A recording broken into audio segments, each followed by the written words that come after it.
বছরে একবার অন্তত ইলিশ না খেলে ভগবান পাপ দেয়, তার উপর 300-400 টাকা কমেছে। পিসি ভাই পজামার হেল্পিং হ্যান্ড, ননদকে একটু না খাটালে ভগবান পাপ দেয়। আমার উপর যত রাগ সব মনে হয় মশলার উপর গিয়ে পড়েছে। যাই হোক, রান্নাটা শুরু করতে হবে। এবার ধুয়ে রাখা ইলিশ মাছের মধ্যে একে একে দিয়ে দেব নুন, তারপর দিয়ে দেব হলুদ, দিয়ে দেব আদা, জিরে আর শুকনো লঙ্কা বাটা। এবার দিয়ে দেব বেশ খানিকটা সর্ষের তেল।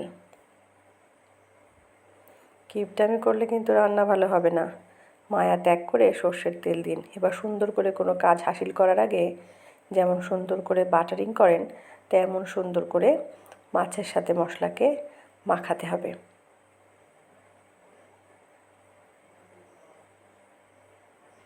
কোথাও যেন বাকি না থাকে। সুন্দর করে মাছের সাথে মশলা মাখিয়ে নিলাম। এবার কিন্তু মূল রান্নাটা শুরু করব।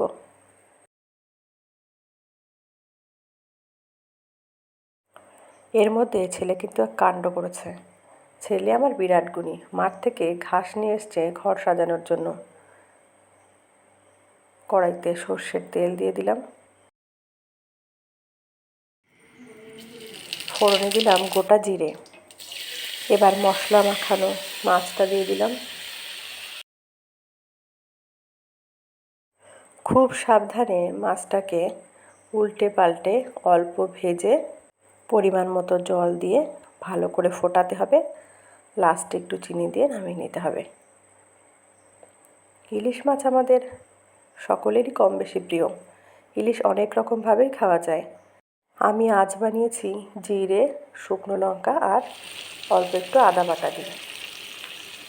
আপনারা চাইলে সর্ষে আর কাঁচা লঙ্কা বেটে তার মধ্যে জল দিয়ে ছেঁকে সেই জলটা দিয়ে দিতে পারেন, তাহলে কিন্তু এর টেস্টটা আরও একটু ভালো হবে। রাতের বেলায় আমরা সর্ষেটা অ্যাভয়েড করলাম, আপনারা চাইলে দিতেই পারেন।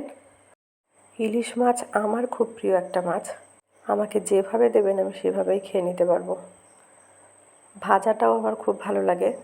ভাজার মধ্যে একটু শুকনো লঙ্কা আর ইলিশ মাছের যে তেলটা হয়, উফ, দারুণ দুর্দান্ত খেতে। তার সঙ্গে একটু শুকনো লঙ্কা ভাজা হবে, তাহলে কিন্তু জমে যাবে। টিকটিকিও কিন্তু ঠিক করছে, তার মানে আমার কথাটা কিন্তু সত্যি। যাই হোক, এবার কিন্তু আমি পরিমাণ মতো জল দিয়ে দেবো। যে বাটিতে মশলা ছিল আমি কিন্তু ওই বাটির মধ্যেই জল দিয়ে সেই জলটা কিন্তু দিয়ে দিয়েছি। এবার খুব ভালোভাবে ফুটতে দেব। ফুটে গেলেই কিন্তু অল্প চিনি দিয়ে নামিয়ে গরম গরম পরিবেশন করতে পারবেন। যদিও আমার রান্নাটা এখনও কমপ্লিট হয়নি, সবে জলটা দিলাম, এবার ভালোভাবে ফুটবে। ফোটার পর কিন্তু অল্প চিনি দিয়ে নামিয়ে নেব। আমি কিন্তু এখন ঢাকনা বন্ধ করে দেব, তাহলে তাড়াতাড়ি সিদ্ধ হয়ে যাবে। এবার হালকা চিনি দিয়ে নামিয়ে নিয়ে গরম গরম পরিবেশন করুন। কেমন লাগলো ভিডিওটি জানাতে ভুলবেন না। ভালো লাগলে লাইক, কমেন্ট, শেয়ার করবেন প্লিজ। ধন্যবাদ। সবাই ভালো থাকুন, সুস্থ থাকুন। নমস্কার।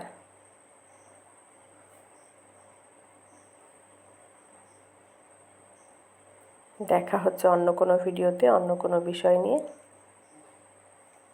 সকলকে ধন্যবাদ জানিয়ে আজকের ভিডিও এখানেই শেষ করলাম। Thank you so much for watching.